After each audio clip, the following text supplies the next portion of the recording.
Well, you see, that's Nilakanta, right? The blue-throated Shiva who swallows the poisons that come out of the ocean of consciousness when it begins to be stirred. And when you begin to practice yoga, you are going to stir up your consciousness and bring up all the nigredo from your subconscious. And you will probably feel worse than ever. And you'll have all kinds of negative karma, and you'll wonder, why did I ever start this thing? I should have just, taken some anti-anxiety medicine and forget about meditating, because I'm just getting worse and worse, and I'm feeling even more lost than before. Well, you have to go through that phase, and you have to endure it, but you have to witness it as an aspect of the ludicrousness of your ego. You see, it's unreal, and it's filled with these total incoherent self-contradictions that are the cause of all your life suffering.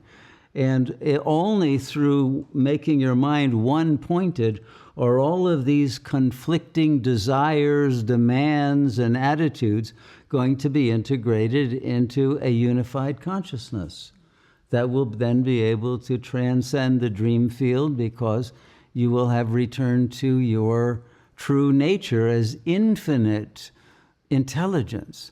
So Shiva's function as the blue throat is to help you swallow the poison that you have taken in, to draw it out of you and take it into himself, and then turn it into nectar and give it back to you. So that's God's work of salvation. And it is this salvation from the poisons that have caused you to close your heart and remain captured within an ego shell and refuse to grow and blossom in the world because you're afraid someone's going to cut you down if you do.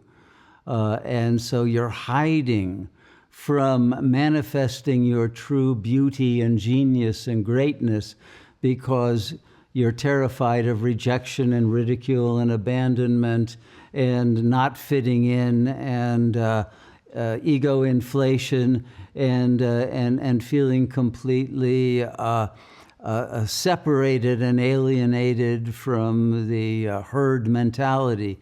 And for whatever other absurd reasons that your ego has made up to keep you captured, and you've accepted that, once that has broken through, like a bird who has pecked through the eggshell, you will quickly rise as the firebird, in fact, because you are the fire, the Agni of consciousness, and you will return to the sun, to the absolute source of the light, because that's where we come from, and that's our migration pattern as we return home. And so this is the moment of that return. So that's the relationship of the throat to the heart. But we must also say that God appears in, let's say, 7 main archetypal functions. One is the blue throat savior. Another is, of course, Shakti, who is the intercessor, like Mother Mary is for the Christians, who is like the moon rather than the sun, that one can tolerate. The beauty of the world, the goodness one sees in the world, the sparks of generosity and of cooperation and love and joy and innocence and straightforwardness, etc., etc. All of those virtues of nobility of spirit then become inspiring to enable one to blossom into a greater representation of one's true essence. And so the intercessor gives the grace to grow. And then you have the Tao, which transmits the will for that self-transformation to occur. But then you also have God in two Vaishnava forms that are extremely important to understand.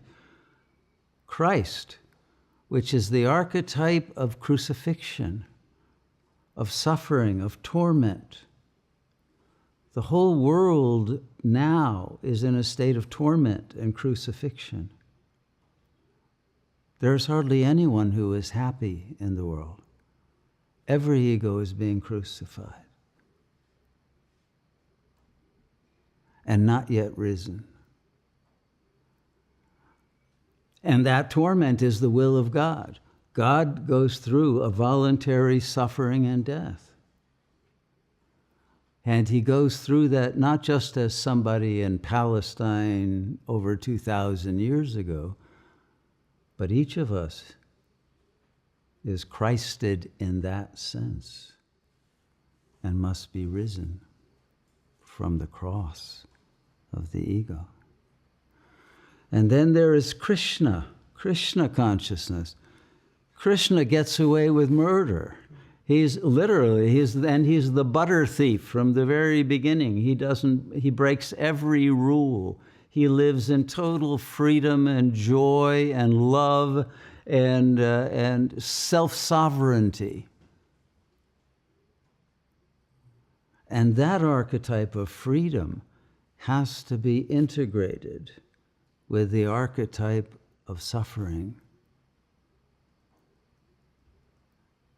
And to recognize that the two are actually one. And then there is that capacity of Buddha consciousness, which silently witnesses it all as the manifestation of a single mind, a single heart, a single being. Call it the Buddha nature, the Tathagata Garbha, whatever you wish. But it is that we witness, that we participate in, that we transcend, that we intercede to heal and help others, and that we function as the karma yogis, serving as the slaves of the will of God.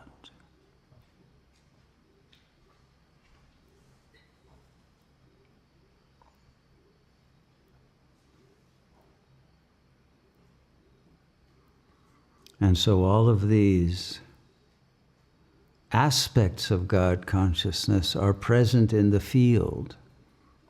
And because we are the field, there must be both compassion, and there must be surrender, and there must be love.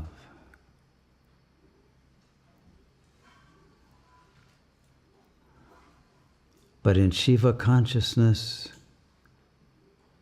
although your throat may get blue, Shiva doesn't swallow any of the poison, but converts it all into the nectar of blissful, eternal, absolute, unmanifest consciousness.